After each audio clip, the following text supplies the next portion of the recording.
dari Ketua Kompetensi Keperawatan Sosial. Strategi kami dalam ujian UKK, yang pertama itu kami siapkan ujian secara online.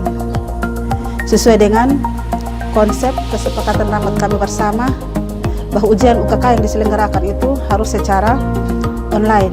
Dan pada hari pertama, kami dari Keperawatan Sosial, kami melakukan ujian online dengan pemeriksaan alat dan bahan oleh tim verifikasi, dan selanjutnya kami melakukan pengolahan data di jarak jauh dari rumah dan dikontrol oleh para penguji eksternal dan internal. Untuk uji kompetensi keahlian tata busana dilakukan selama 3 hari. Dengan mekanisme pelaksanaannya, anak-anak melakukan ujian di rumah, mencari pelanggan, kemudian mengambil ukuran pelanggan, sedangkan bahan disiapkan oleh pihak sekolah. Dari pelanggan yang ada, mereka mengambil ukuran, kemudian membuat pola yang dilakukan secara mandiri di rumah, memotong, dan untuk obras itu dilakukan di sekolah, obras dan setrika, dikarenakan listrik yang padam secara total, sehingga pihak sekolah menyediakan fasilitas listrik, sehingga ketika mereka melakukan aktivitas di rumah juga melakukan aktivitas di sekolah dengan tidak datang secara serentak, tapi dilakukan secara shift atau perorangan. Dan hasil kerja mereka kemudian disetor di sekolah dengan pelanggan yang mereka cari sendiri, dan biayanya itu Rp100.000 per produk karena bahan disiapkan oleh sekolah. Terima kasih. Jumlah pesertanya 68 orang, semua aktif. Datang untuk menyetor produk itu dilakukan per shift, per kelas, setelah dibagi oleh wali kelas. Sekian dan terima kasih. Saya Ibu Darci selaku Ketua Kompetensi Keahlian Akomodasi Perhotelan.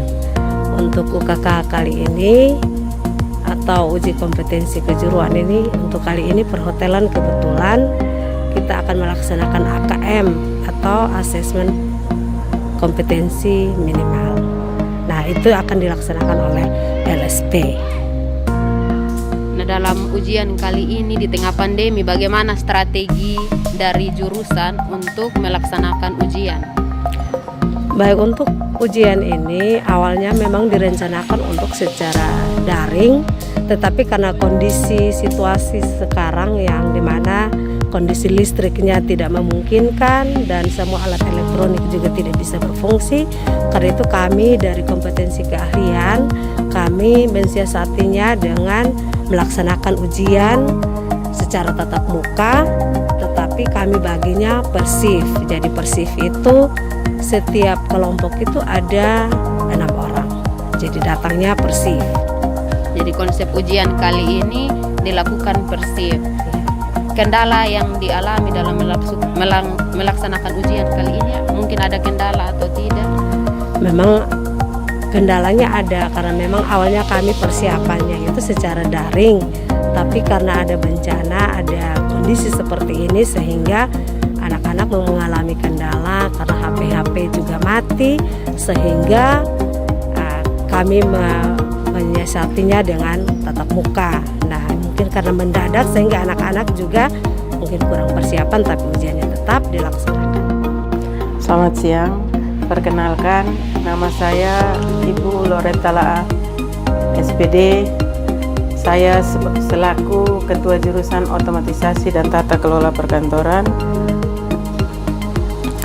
Untuk tahun ajaran 2020-2021, jumlah siswa kelas 3 atau kelas 12 yang harus mengikuti ujian nasional berjumlah 61 orang, tetapi dalam perjalanan waktu di akhir bulan Maret kemarin 1 siswa meninggal dunia dan 2 siswa mengundurkan diri. Dalam ujian UKK atau asesmen tahun 2021 ini, kami dari otomatisasi tata kelola perkantoran ada 5 klaster yang harus diuji, tetapi karena keadaan sehingga kami hanya menguji satu bidang yang terakhir, yaitu membantu pengelolaan kas kecil. Pelaksanaan ujiannya selama 3 hari dan kami sudah membuat men-setting bahwa ujian ini harus dilakukan secara online, tetapi karena minggu kemarin terjadi bencana alam yang cukup dahsyat di provinsi kami, sehingga ujian itu kami batal, tidak melakukan secara online, tetapi kami melakukannya secara tatap muka dengan membagi shift selama 3 hari, dan satu shift itu dibagi menjadi 2 ruangan sehingga per anak memperoleh waktu dari 2,5 jam sampai 3 jam, sehingga semua yang diuji mereka harus melakukannya dengan baik sampai pada selesai. Penggunaan waktu ini harus dimanfaatkan dengan baik sehingga semua ini harus terselesaikan sampai dengan kegiatan yang terakhir, yaitu kegiatan print. Terima kasih. Baik, saya mewakili guru produktif teknik audio video SMK Negeri 2 Soe yang boleh menyelenggarakan ujian khususnya untuk ujian kompetensi siswa yang boleh diselenggarakan di teknik audio video, karena di teknik audio video telah hadir 2 asesor, yaitu atas nama John Frid Ebenezer Tamonov ST dan Eduardus Ale SPD yang menjadi tim penguji utama. Selain ada ketua TUK untuk tiap jurusan khusus teknik audio video, dan kami telah menyiapkan anak-anak bahkan tempat uji kompetensi untuk boleh menyelenggarakan ujian kompetensi siswa. Dan harapan kami seluruh siswa yang diuji bisa dilakukan secara maksimal dan mereka boleh berhasil. Akan tetapi tidak menutup kemungkinan untuk ada siswa yang bisa tidak lulus karena banyak kendala yang dialami oleh siswa berkaitan dengan musibah yang dialami pandemi 19. Akan tetapi seluruh siswa, khusus untuk seluruh siswa teknik audio video itu berjumlah 26 siswa, mereka boleh hadir semua untuk ujian yang diselenggarakan kurang lebih 3 hari. Dan hari ini merupakan hari yang kedua. Hari pertama boleh berjalan secara baik, itu dilakukan ujian lisan, dan hari ini masuk pada ujian praktek merancang power amplifier mini dengan kapasitas 80 watt. Dan hari ini mereka masuk pada praktek untuk memasang komponen sesuai dengan instrumen format atau yang kami siapkan sebagai asesor untuk menilai mereka apakah mereka berhasil atau tidak.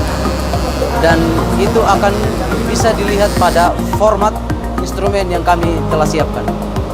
Sementara mungkin dari saya seperti itu. Terima kasih. Saya Cornelia Bulu sebagai Ketua Kompetensi Keahlian Teknik Energi Surya Hidro dan Angin. Di sini saya akan menyampaikan strategi kami dalam menghadapi ujian penentran kelas 12 SMK Negeri 2 Soe, khususnya jurusan TESA. Nah, kami mengambil strategi yaitu dengan ujian menggunakan portofolio. Portofolio di sini kami merancang soal untuk anak-anak bagaimana membuat jaringan memasang lampu PJU TS, tetapi mereka mencarinya melalui link-link video, kemudian dibuat dalam bentuk laporan. Setelah itu kami ujian dengan menggunakan sistem online. Akan tetapi karena kondisi dan keadaan bencana yang terjadi minggu ini, maka kami merubah dengan cara offline, yaitu memanggil anak-anak ke sini untuk mengikuti ujian seperti secara tatap muka. Demikian ujian kami juga diikuti oleh 22 peserta yang terdiri dari 20 laki-laki dan 2 orang perempuan. Sekian dan terima kasih.